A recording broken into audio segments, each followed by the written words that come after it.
কাকার বাঁধাকপির ক্ষেত দেখুন বন্ধুরা, বাঁধাকপি হয়েছে কি সুন্দর।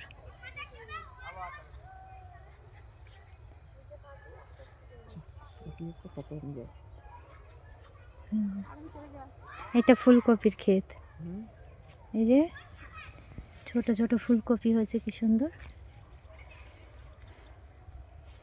এই যে আমার মেয়ে যাচ্ছে কপির ক্ষেতে। এই ছোট ছোটই না না দুটো নেবো ফুলকপি, এগুলো নিয়ে যাওয়া যাবে। বাঁধাকপি নেবো না বাবা, এত বড় ভারী, ভারীটাকে নেবে। এই ফুলকপি গাছের মাঝে মাঝে এটা কি গাছ? ওটা এমনি আগাছা। পাশের গুলো কি ফুলকপি না ওলকপি? এটা ব্রোকলি, ব্রোকলির জমি এটা।